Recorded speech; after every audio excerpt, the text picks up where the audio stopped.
오늘은 레위기 5장 1절로 19절의 말씀을 살펴보겠습니다. 이 금요일 저녁 이 자리에 나오신 우리 성도 여러분을 주님의 이름으로 환영합니다. 그리고 축복합니다. 이 더운 여름 더위를 뚫고서 주 앞에 나온 그 믿음을 하나님께서 기뻐 받아 주십니다. 오늘 우리가 함께 읽은 레위기 5장의 말씀은 속죄제와 속건제에 대한 하나님의 세밀한 규례를 담고 있습니다.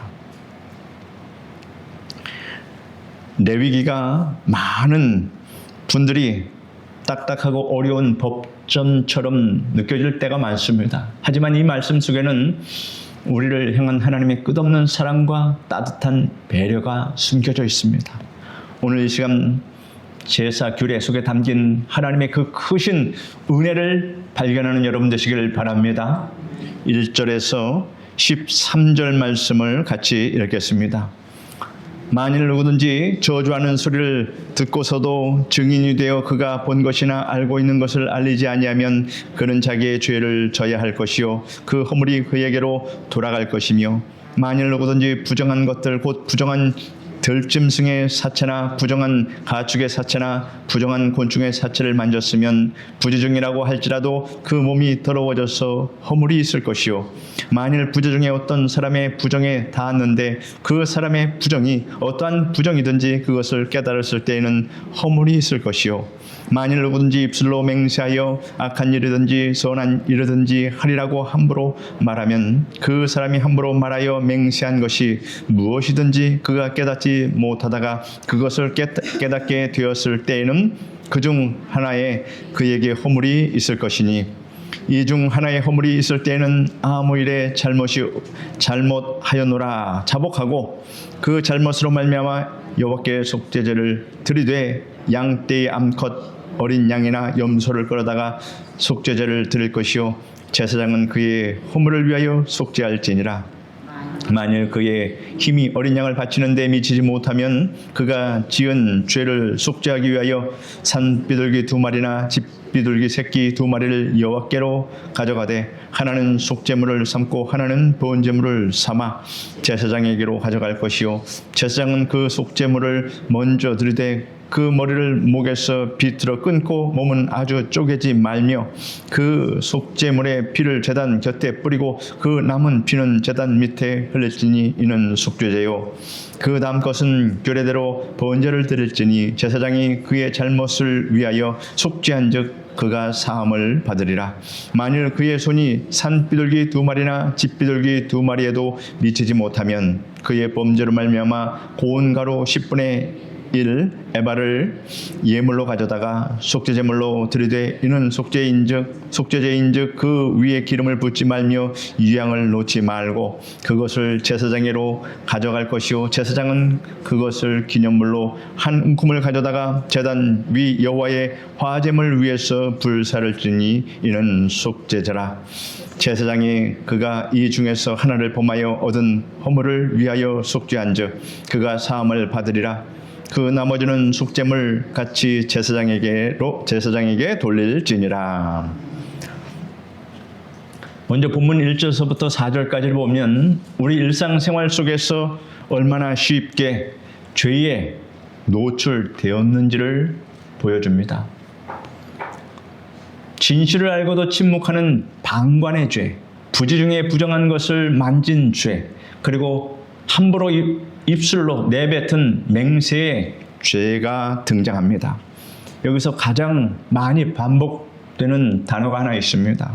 바로 부지중에 혹은 깨닫지 못하다가 라는 말입니다. 우리가 흔히 내가 의도적으로 작정하고 악을 행해야만 죄라고 생각하기 쉽습니다. 하지만 하나님은 우리가 알지 못하는 사이에 지은 죄, 실수로 저지른 허물까지도 세밀하게 보신다 하는 것입니다. 마치 공기 중에 떠다니는 미세먼지와 같습니다. 우리가 길을 걸을 때 미세먼지가 옷에 붙고 또 호흡기로 들어오는 것을 눈으로 직접 보지는 못합니다.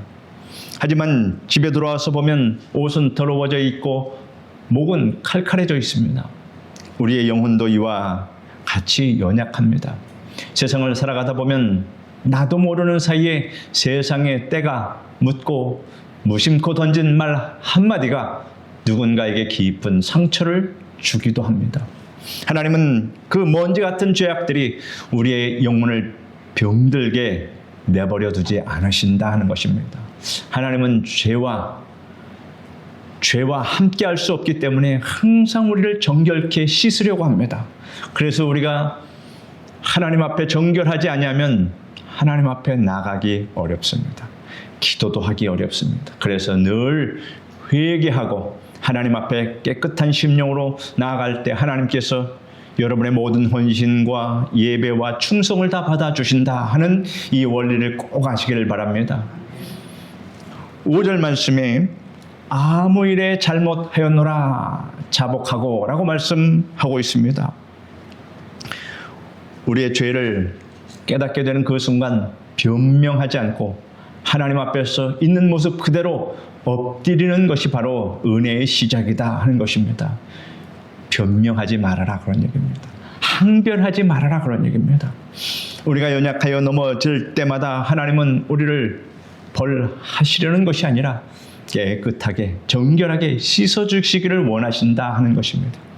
본문 7절부터 13절까지의 말씀은 오늘 설교 중에 가장 감동적이고 은혜의 말씀이다 하는 것입니다. 하나님은 죄를 지은 자가 속죄를 위해서 양이나 염소를 바쳐야 한다고 말씀하셨습니다. 그런데 모든 사람이 값비싼 양이나 염소를 살 수 있는 형편이 되는 것은 결코 아닙니다. 형편이 다 다릅니다. 그래서 하나님은 7절에서 만일 그의 힘이 어린 양을 바치는 데 미치지 못하면 이라고 말씀하시며 산비둘기나 집비둘기 2마리를 허락해 주십니다. 그런데 하나님의 배려는 여기서 또 끝나지 않습니다. 11절을 보십시오. 만일 그의 손이 산비둘기 2마리나 집비둘기 2마리에도 미치지 못하면 이라고 또 한 번의 예외를 허락하십니다. 비둘기 한 마리조차 살 돈이 없는 아주 가난한 사람들을 위해서 은혜의 길을 하나님께서 열어주셨다. 하나님은 심히 우리의 형편을 살피시고 우리를 배려해 주시고 우리를 사랑해 주신다.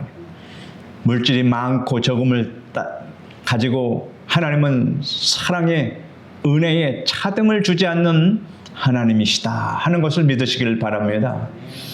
그들은 고운 가루 10분의 1 에바 즉 밀가루 한 움큼을 가져다가 속죄 제물로 드릴 수 있었습니다.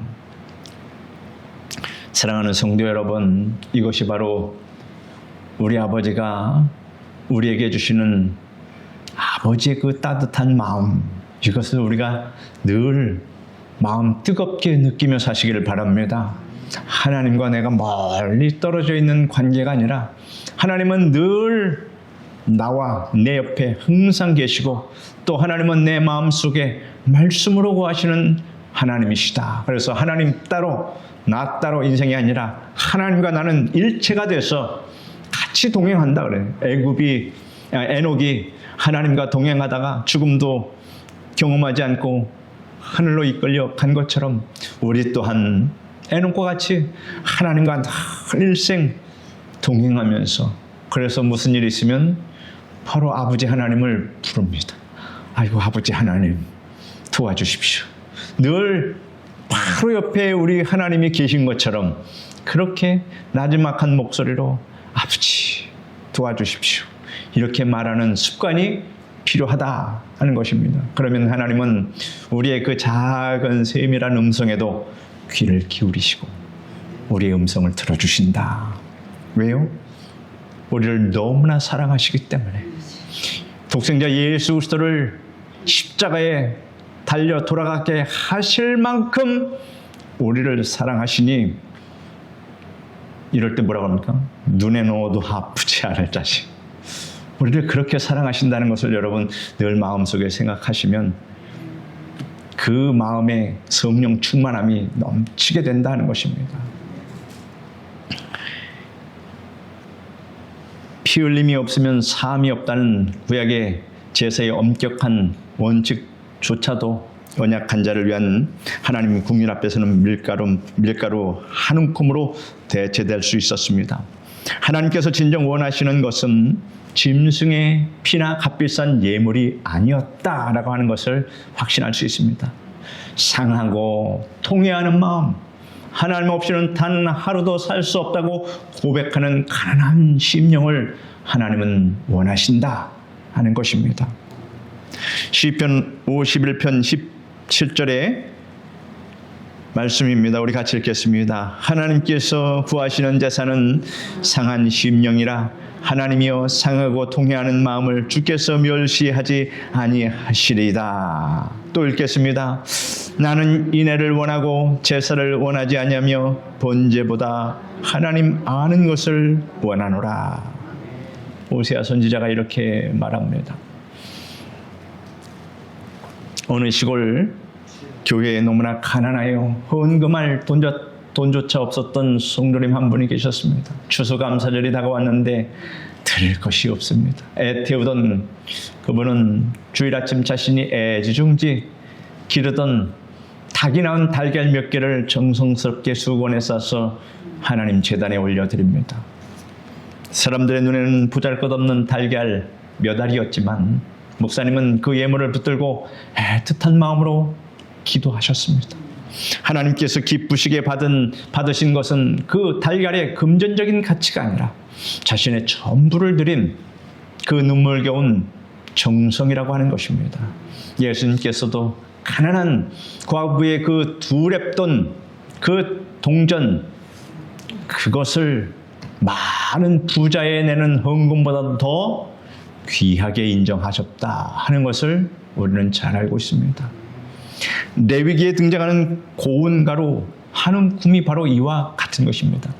우리의 삶이 때로는 팍팍하고 하나님 앞에 내어놓을 것이 초라한 밀가루 한 움큼 같아 보일 때가 있습니다. 나의 기도 생활이, 나의 헌신이 다른 사람들에 비해 너무나 작고 부족해 보여서 한없이 부끄러울 때도 있습니다. 하지만 우리 주님은 우리의 겉모습이 아니라 중심을 보신다 하는 것입니다. 내가 가진 것이 밀가루 한 움큼뿐이냐? 그것으로도 충분하다. 내가 너의 중심을 보았고 너의 죄를 용서하노라. 하나님은 그렇게 말씀하십니다. 이 따뜻한 하나님의 위로의 음성이 오늘 밤 여러분의 모두의 심령에 벅차게 들려지기를 소망합니다. 이어서 14절부터 19절까지에는 속건제에 대한 규례를 다루고 있습니다. 14절부터 19절의 말씀을 같이 읽겠습니다. 여호와께서 모세에게 말씀하여 이르시되 누구든지 여호와의 성물에 대하여 부지 중에 범죄하였으면 여호와께 속건제를 드리되 내가 지정한 가치를 따라 성수의 세겔로 몇 세겔 은에 상당한 흠없는 순양을 양떼 중에서 끌어다가 속건제로 드려서 성물에 대한 잘못을 보상하되 그것의 5분의 1을 더하여 제사장에게 줄 것이요 제사장은 그 속건제의 순양으로 그를 위하여 속죄한즉 그가 사함을 받으리라. 만일 누구든지 여호와의 계명 중 하나를 부지 중에 범하여도 허물이라 벌을 당할 것이니 그는 내가 지정한 가치대로 양떼 중 흠 없는 순양을 속건제물로 제사장에게로 가져갈 것이요 제사장은 그가 부지 중에 범죄한 허물을 위하여 속죄한즉 그가 사함을 받으리라. 이는 속건제니 그가 여호와 앞에 참으로 잘못을 저질렀음이니라. 속건제는 여호와의 성물이나 이웃의 재산에 피해를 입혔을 때 드리는 제사입니다.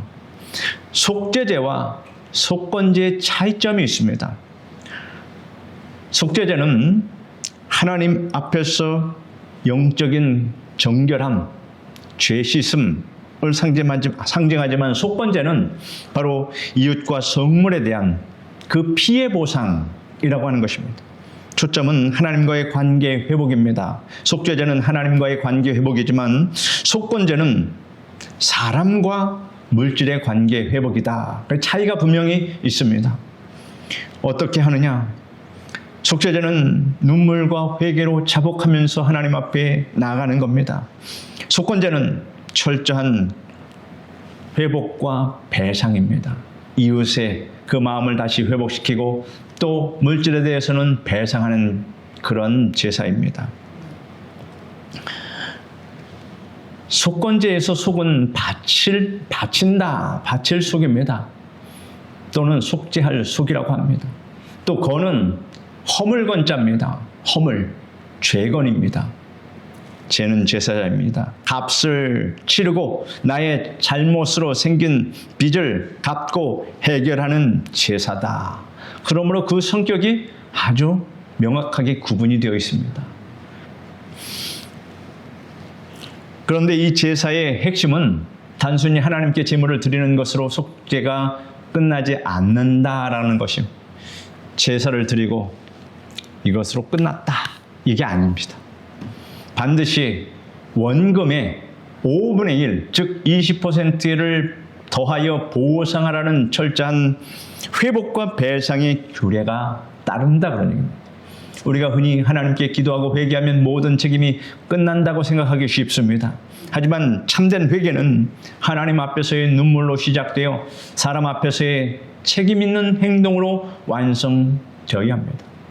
누군가에게 물질적인 손해를 입혔다면 갚기 위해 애써야 하고 말로 상처를 주었다면 다가가서 진심으로 용서를 구해야 합니다. 교회에 한 실제 예가 있었습니다. 어떤 장로님이 화단에 열심히 물을 주고서 연세가 많으셨습니다. 또 교회에서 일을 하다가 이 수도꼭지를 잠그는 걸 잊어버리고 그냥 집에 가셨습니다. 목사님이 다음날 출근을 해보니 수돗물이 밤새도록 틀어져 있고 그래서 얼른 잠갔는데 그달 수도요금이 수십만 원이 나왔습니다. 그래서 분명히 고지서에 이제 엄청난 수돗물이 나올 테니 얼른 교회에다가 보고를 했습니다. 그러나 교회에서 뭐라고 하겠습니까? 그걸 물어내라고 하겠습니까? 그럴 때 바로 이러한 법 규례가 적용돼서 자원에서 감사 예물로 드리면 됩니다. 교회에서는 요구하지 않습니다. 서로 덕스럽게 하는 거죠. 설령 그것을 배상 안 해도 교회에서는 말하지 않습니다. 그의 믿음에 그냥 맡기는 거죠. 그래서 뭐든지 덕스럽게 그렇게 해서 행하면 하나님 보시기에도 아름답고 또 그렇게 배상을 한다고 해서 하나님께서 복을 안 주시겠습니까?